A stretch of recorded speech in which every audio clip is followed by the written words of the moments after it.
이 시간에는 누가복음 4장 38절에서 44절의 말씀을 예수님의 일이라는 제목으로 나누겠습니다. 38절과 39절입니다. 예수께서 일어나 회당에서 나가사 시몬의 집에 들어가시니 시몬의 장모가 중한 열병을 앓고 있는지라. 사람들이 그를 위하여 예수께 구하니 예수께서 가까이 서서 열병을 꾸짖으신대 병이 떠나고 여자가 곧 일어나 그들에게 수종드니라.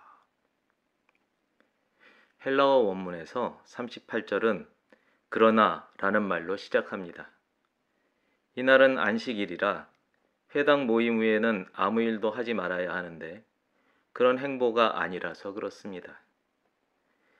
가르침을 마친 예수님이 일어나서 회당을 떠나서 시몬이라 불리는 베드로의 집으로 들어갑니다. 베드로의 집에는 역시나 일이 기다리고 있습니다. 베드로의 장모가 중한 열병에 걸려 있었고 사람들은 그녀를 위해 예수님을 간절히 원하고 있었습니다. 예수님이 베드로의 집으로 들어간 정황을 보면 마침 베드로의 집이 회당 근처였고 이미 예수님께 간청하기로 작정한 사람들에 떠밀려서 그리 된 듯 보입니다. 집에 들어간 예수님이 베드로의 장모를 내려다볼 위치까지 그녀에게 가까이 다가갑니다. 그리고 열병을 책망합니다. 그만해라. 괴롭힐 만큼 많이 괴롭혔다. 이제 떠나가서 다시는 오지 마라. 이런 분위기입니다. 그러자 열병이 그녀를 떠났습니다. 베드로의 장모는 열병을 심하게 앓았기 때문에 몸이 매우 허약해진 상태였을 겁니다. 그런데 의외의 상황이 벌어집니다. 언제 그랬냐는 듯 베드로의 장모가 바로 일어나서 예수님과 함께 온 사람들을 시중들었습니다. 야생의 초식동물 세계에서 갓 태어난 새끼가 곧바로 일어나 걷는 것과 같은 모습입니다. 하나님의 뜻이 이렇다는 의미를 던지고 있습니다.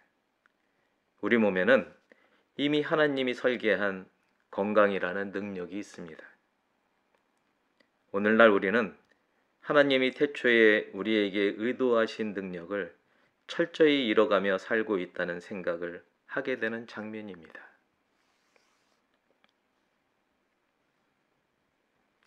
(40절과 41절입니다) 해질 무렵에 사람들이 온갖 병자들을 데리고 나오매 예수께서 일일이 그 위에 손을 얹으사 고치시니 여러 사람에게서 귀신들이 나가며 소리질러 이르되 당신은 하나님의 아들이니이다.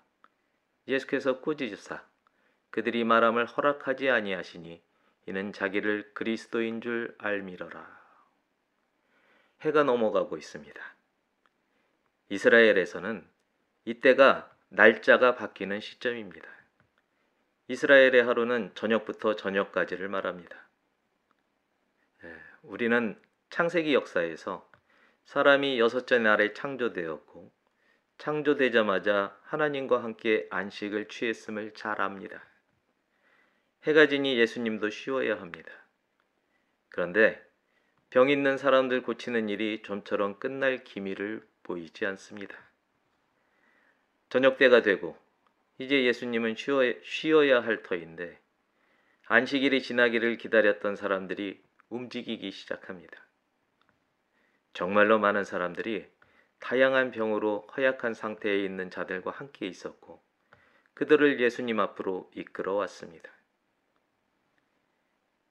예수님은 밤이 깊도록 마다하지 않고 병약한 자들 고치기를 계속합니다. 한 사람 한 사람에게 손을 얹어 고치십니다. 세상에는 아픈 사람이 참 많습니다.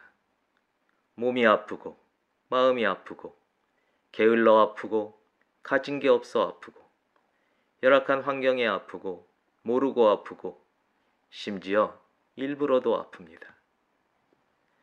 밤새도록 예수님의 따스한 손이 병약한 자들을 어루만집니다. 빛과 생명이 찾아듭니다.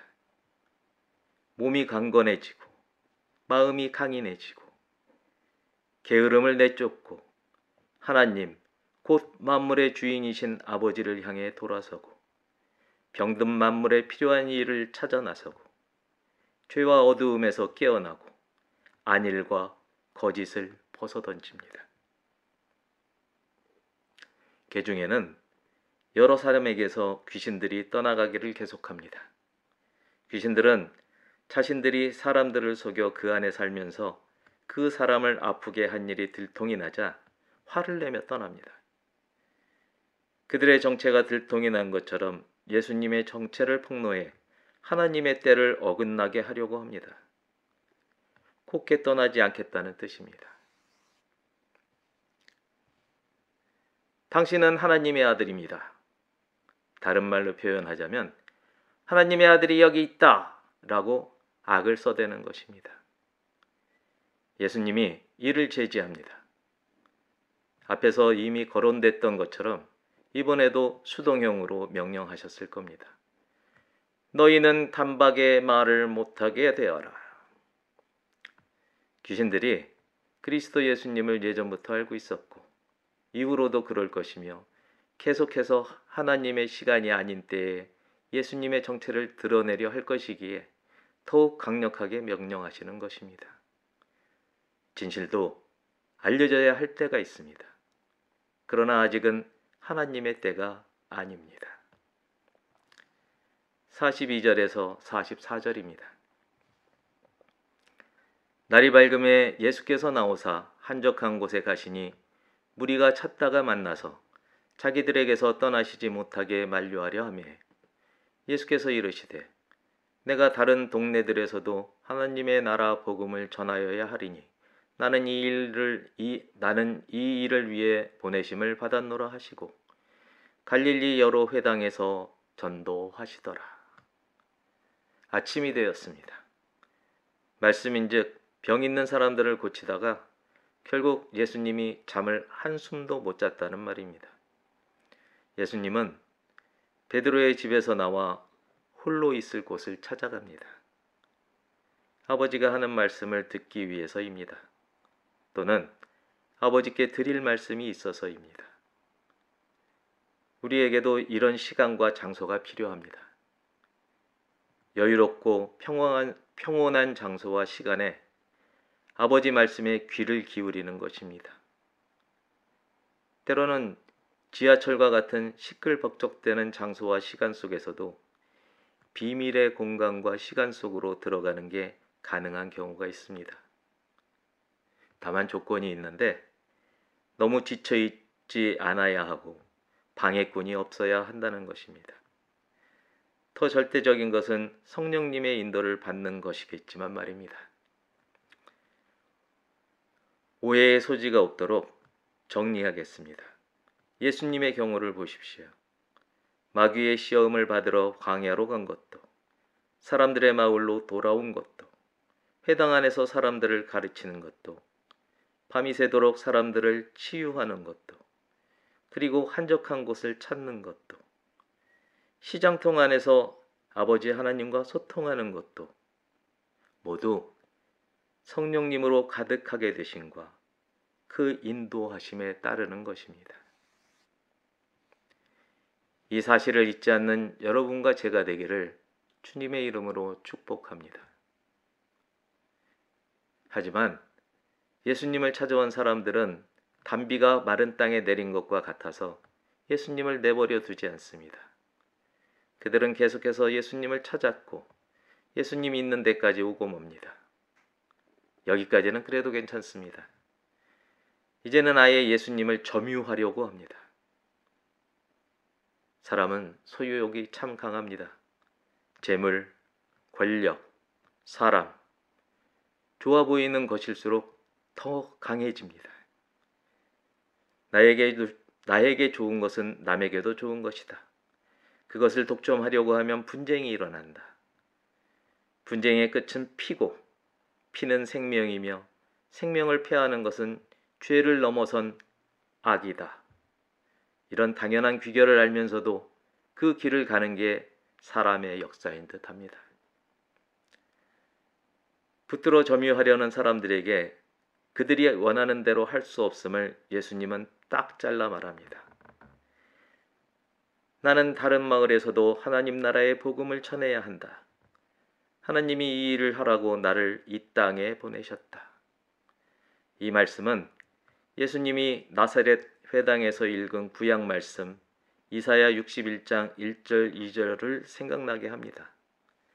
세번역 성경으로 읽겠습니다. 주 여호와의 영이 내게 내리셨으니 이는 여호와께서 내게 기름을 부으사 가난한 자에게 아름다운 소식을 전하게 하려 하심이라.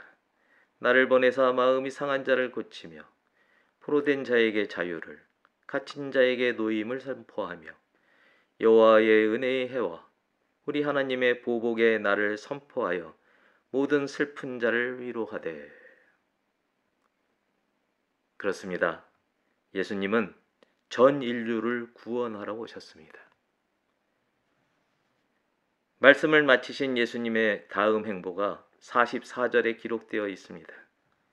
예수님은 갈릴리 회당들에서 복음 선포를 계속하셨습니다. 밤이 새도록 병자를 고치시는 열정과 정에 매여 한 곳에 머무르지 않는 단호함, 예수님은 이 두 가지를 우리에게도 요구하신다는 것을 명심하십시오. 44절 내용 중 사본에 따라서는 갈릴리를 유대라고 기록하고 있는데 이는 이방이 아닌 유대인에게 복음을 선포했다는 뜻입니다. 바울 사도 역시 로마서에서 먼저는 유대인에게요 그리고 헬라인에게로다 라는 말을 여러 차례 기록합니다. 예수님은 마태복음 29장 28장 19절을 통해 지금 이 시간에도 우리를 향해 가서 모든 민족을 제자 삼아라 라고 우리가 해야 할 일을 말씀하고 있습니다. 존귀한 하나님의 친구 여러분, 교회는 모이는 장소지만 모이는 목적은 말씀으로 새 힘을 얻고 그 말씀이 우리의 육신을 통해 예수님의 삶의 현장에서 드러내도록 흩어지는 데 있습니다. 말씀이 육신을 입고 예수님이 이 땅에 오신 이유가 그 육신으로 삶을 통해 말씀을 이 땅 위에 이루는 것이었음을 잊지 않는 여러분과 제가 되기를 주님의 이름으로 축복합니다. 기도하겠습니다.